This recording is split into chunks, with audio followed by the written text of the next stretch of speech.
Bismillahirrahmanirrahim. Waalaikumsalam. Tahiyatul Islam. Assalamualaikum warahmatullahi wabarakatuh. Alhamdulillahilladzi arsala rasulahu bil huda wa dinil haqq wa liyuzhirahu 'ala ad-dini kullih wa kafa billahi syahida wa kafa billahi marida. Asyhadu an la ilaha illallah wa asyhadu anna Muhammadar Rasulullah. Allahumma shalli 'ala sayyidina Muhammad wa 'ala sayyidina Muhammad. Amma ba'du. Rabbi shrah li sadri wa yassir li amri wahlul 'uqdatam min lisani yafqahu qawli. Yang terhormat al-mukarram al-muhtaram tadilatul kiram, dosen pengampu Ibu Aprianti MAG, izinkanlah saya Jihad Fadilah menyampaikan hasil pembelajaran selama 5 pertemuan ini. Yang pertama itu adalah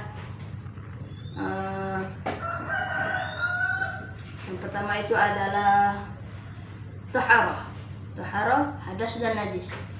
Taharah itu secara bahasa berasal dari bahasa Arab yang berarti bersuci. Sedangkan menurut istilah taharah itu adalah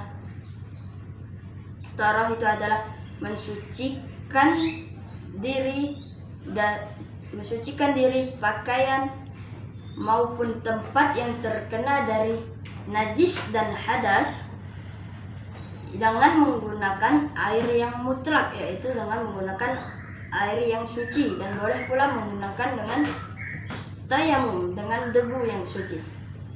Lalu yang selanjutnya adalah hadas. Hadas secara bahasa berarti kotoran, ya. Sedangkan menurut istilah hadas adalah sebuah kotoran atau yang menjijikkan yang sesuai dengan syariat Islam, yang mana cara mensucikannya itu dengan cara air yang mutlak tadi, yaitu air yang suci.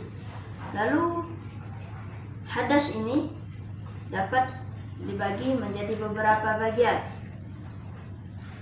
Yang pertama itu hadas kecil. Ya, hadas kecil ini contohnya, hadas kecil ini adalah dengan cara menggunakannya, bisa dengan cara menggunakan air yang mutlak, air yang suci, dan bisa dengan cara tayamum dengan menggunakan debu. Contoh hadas kecil ini yaitu keluar dari kubul depan maupun keluar sesuatu dari kubul depan maupun kubul belakang, lalu memegang kemaluan, itu merupakan hadas kecil. Dan cara membersihkannya itu dengan cara tadi, tayamum, dan mencucikan diri menggunakan air yang mutlak, yaitu air yang suci. Hadas kecil ini. Lalu yang kedua, hadas besar. Hadas besar ini adalah hadas yang mana mensucikan diri itu dengan cara menggunakan air yang suci. Dengan cara menggunakan air yang suci, yaitu dengan cara mandi janabah atau mandi junub, atau yang biasa kita kenal sebagai mandi wajib. Ya, karena harus dibersihkan dengan disertai niat, itu dengan niat mandi wajib. Lalu selanjutnya najis. Najis itu ialah kotor. Najis itu ialah sesuatu yang dibersihkan dengan menggunakan air yang mutlak dan air yang suci. Ini hampir sama dengan hadas tadi, namun membedakannya najis ini dapat dibagi menjadi beberapa bagian. Yang pertama yaitu najis berat. Ya, najis berat itu dalam bahasa Arab adalah najis mughaladah. Najis mughaladah ini adalah najis yang dibersihkan harus dengan menggunakan air yang suci atau air yang mutlak sebanyak 7 kali. Ya, sebanyak 7 kali, atau boleh pula membersihkan dirinya itu atau mensucikan dirinya itu dengan menggunakan debu yang suci yang dicampur dengan tanah sebanyak 7 kali. Contoh najis ini adalah air liur anjing, ya. Lalu yang kedua adalah najis sedang. Najis sedang ini dalam bahasa Arab adalah najis mutawasitoh. yang mana najis ini adalah dibersihkan dengan cara mensucikan diri dengan menggunakan air mutlak dan boleh pula dengan tayamum. Ya, najis mutawasitoh. Lalu yang ketiga ini najis mukhaffah. Najis mukhaffah ini adalah najis yang ringan, yang mana najis ini adalah cukup membersihkan diri dengan menggunakan air yang suci terhadap najis yang terkena di dalam diri itu. Terdapat najis di tubuh, cukup dengan menggunakan atau memercikan air dan membasuhi air yang terkena najis tersebut. Contoh najis ini adalah air kencing bayi yang belum makan apa-apa dan baru menyusui atau baru hanya meminum air susu ibu. Itulah dari taharah, hadas dan najis. Lalu yang selanjutnya, bagian yang kedua adalah sudah taharah berarti sholat. Nah, bab yang selanjutnya adalah sholat. Sholat dalam KBBI itu adalah doa. Ya, sholat secara bahasa adalah doa. Sedangkan menurut istilah, sholat adalah sebuah perbuatan ibadah kepada Allah Subhanahu wa taala yang mana dimulai dengan membaca niat disertai takbiratul ihram hingga mengucapkan salam. Ya, itu menurut istilah. Lalu sholat ini rukun. Sholat ada berbagai rukun. Yang pertama itu rukunnya itu membaca niat, yang kedua itu takbiratul ihram, yang ketiga itu membaca al-fatihah, yang keempat itu ruku' dan tumakninah, yang kelima itu i'tidal dengan tumakninah, lalu yang keenam itu sujud 2 kali, lalu yang ketujuh itu duduk di antara 2 sujud, lalu yang kedelapan membaca tasyahud awal dan sampai tasyahud akhir, lalu yang yang kesembilan mengucapkan salam, yang ke-10 itu setelah mengucapkan salam, lalu yang ke-10 itu dengan tumakninah, lalu yang ke-11 itu tertib dari urutan awal, mulai dari berdiri tegak, membaca takbiratul ihram dengan disertai niat sampai mengucapkan salam, itu harus tertib berurutan dengan cara tumakninah pula. Lalu syarat wajib sholat. Syarat wajib sholat ini dapat dibagi menjadi beberapa bagian. Yang pertama itu syarat wajib sholat itu Islam, baligh, berakal, dan mempunyai akal yang sehat. Maksud dari berakal tadi itu merupakan syarat wajib dan syarat sahnya sholat. Lalu sholat ini mempunyai dasar hukum, yaitu dari surat Al-Ankabut ayat 45 yang berbunyi Bismillahirrahmanirrahim. Inna sholata tanha 'anil fahsya'i wal munkar. Sesungguhnya sholat itu mencegah dari perbuatan keji dan mungkar. Itu merupakan surat Al-Ankabut ayat 45. Lalu sesudah sholat ialah bab ketiga, itu bab sholat, zakat dan puasa. Ya, zakat secara bahasa adalah mensucikan diri atau mensucikan jiwa. Ya, sedangkan zakat menurut istilah, zakat adalah mensucikan jiwa dengan cara mengeluarkan harta yang disesuaikan dengan syariat Islam. Ya, lalu zakat ini dapat dibagi menjadi beberapa bagian. Contohnya macam-macam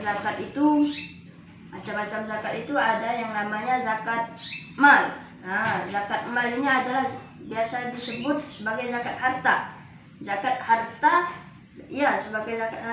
mal ini adalah zakat harta yang dikeluarkan dari dari seorang muslim yang mana zakat ini dikeluarkan dari sebagian dari harta mereka. Lalu yang kedua adalah zakat fitrah. Nah, zakat fitrah ini adalah zakat yang wajib dikeluarkan dari setiap muslim pada waktu malam hari raya Idul Fitri. Nah, lalu sesudah zakat ini puasa, berarti menahan diri. Sedangkan menurut istilah, puasa adalah menahan diri dari segala hal-hal yang dapat membatalkan puasa dari siang hari yang disertai dengan niat dari mulainya fajar hingga terbenamnya matahari, yaitu pada saat waktu maghrib telah tiba, yaitu waktu azan maghrib telah tiba, baru boleh berbuka puasa. Lalu puasa ini dapat dibagi menjadi beberapa bagian. Ya, ada puasa wajib yang dilakukan pada bulan suci Ramadan, ada puasa sunnah. Puasa sunnah misalnya puasa Senin Kamis yang dilakukan pada hari Senin dan Kamis, puasa Daud yang dilakukan selang-seling, yaitu sehari puasa sehari tidak, dan puasa lain sebagainya.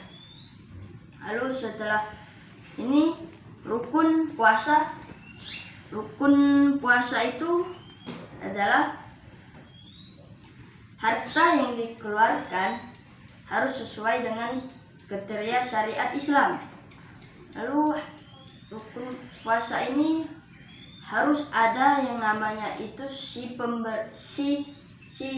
pemberi zakat dan penerima zakat, yaitu amil zakat. Lalu yang selanjutnya rukun puasa. Rukun puasa itu ialah niat. Sudah niat disertai dengan meninggalkan hal-hal yang dapat membatalkan puasa. Sedangkan syarat wajib puasa itu baligh, berakal, dan Islam. Sama pula seperti zakat, hampir sama. Syarat wajib zakat pula baligh, berakal, Islam, dan sanggup untuk berzakat. Ya, lalu setelah ini bab selanjutnya ialah bab sholat, zakat, dan puasa. Bab selanjutnya ialah haji dan umroh. Ya, haji dan umroh. Haji secara bahasa ialah, haji menurut KBBI ialah rukun Islam yang kelima yang harus dipenuhi oleh setiap umat Islam yang mampu melaksanakannya. Itu menurut KBBI.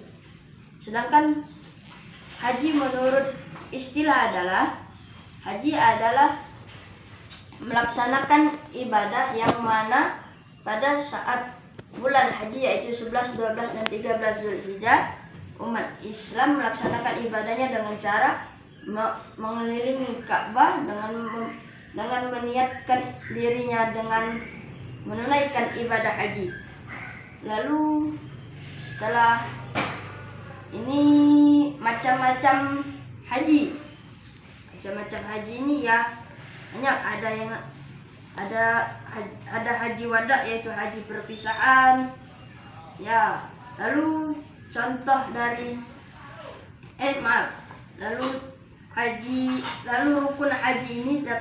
rukun haji dapat dibagi menjadi beberapa bagian. Yang pertama itu ihram dengan memakai ihram dengan membaca niat. Yang kedua itu tawaf di Baitullah. Yang kedua itu wukuf di Arafah. Yang ketiga itu tawaf di Baitullah. Yang keempat itu sa'i di Arafah dan Musdalifah. Yang kelima itu baru tahallul dan mencukur rambut. Nah, itu merupakan rukun. Dan lalu syarat, lalu haji, lalu umroh. Umroh ini dapat dibagi menjadi dua. Yang pertama itu umroh wajib. Umroh wajib yang pertama, umroh wajib ini dilakukan pada saat ibadah haji, yaitu 11, 12, dan 13 Zulhijjah. Lalu umroh ini yang kedua umroh sunnah. Umroh sunnah ini dilakukan boleh kapan saja. Ya, lalu persamaan ibadah umrah dan haji dan perbedaannya. Kalau persamaan umrah dan haji itu, kalau haji itu dilakukan pada bulan dan tanggal haji, yaitu 11 dan 12 dan 13 Zulhijjah. Nah, sedangkan perbedaannya dengan umroh itu, ada umroh yang dilakukan di bulan haji dan ada umroh yang dilakukan di luar bulan haji. Nah, itu perbedaannya. Umroh bisa ada yang bisa kapan saja, yaitu boleh kapan saja melaksanakan umroh. Kalau ibadah haji tidak. Ibadah haji ini dilakukan pada tanggal 11, 12 dan 13 Zulhijjah. Ya. Dan selanjutnya itu adalah nikah dan mahar. Nah, nikah berasal dari bahasa Arab, yaitu an-nikah. Nah, an-nikah. Lalu takrif atau pernikahan adalah akad yang menghalalkan pergaulan antara perempuan dan laki-laki, sehingga mendapatkan saling tolong menolong dalam sesama. Ya, sedangkan nikah adalah hal yang umum dalam suatu masyarakat, yang dilakukan dalam suatu masyarakat, yang mana nikah ini pula menghalalkan hubungan antara perempuan dan laki-laki. Nah, nikah ini ada rukunnya. Yang pertama, rukunnya itu adalah akad. Yang pertama itu adalah akad seorang wali terhadap orang laki-laki tersebut. Lalu yang kedua ini rukunnya itu adalah Islam. Ya, rukun dan syarat sahnya itu adalah Islam. Islam balik dan berakal. Dan karena itu rukun syarat sahnya nikah dalam agama Islam. Lalu rukun yang kedua itu adalah mempunyai dua orang saksi. Apabila tidak ada dua orang saksi ini dari pihak perempuan dan pihak laki-laki, maka tidak sahlah nikah tersebut. Lalu yang ketiga itu adalah rukunnya itu adalah akad nikah dari seorang laki-laki terhadap perempuannya. Dengan adanya akad nikah ini menjadikannya sahnya sebuah pernikahan. Lalu mahar. Apa itu mahar? Mahar itu adalah bentuk kesungguhan dari seorang laki-laki terhadap seorang perempuan. Mahar ini dalam syariat Islam itu disunahkan semampunya saja bagi pihak laki-laki. Ya, mahar ini disunahkan dalam syariat Islam semampunya saja bagi pihak laki-laki. Lalu namun Islam sangat menganjurkan mahar itu yang sewajarnya saja. Ya, lalu inilah yang dapat saya sampaikan. Pasti ada salah dalam perkataan. Apabila ada salah perkataan, saya mohon maaf, dan kepada Allah saya mohon ampun. Inilah yang dapat saya sampaikan. Wallahu muwaffiq ila aqwamit thoriq. Wassalamualaikum warahmatullahi wabarakatuh.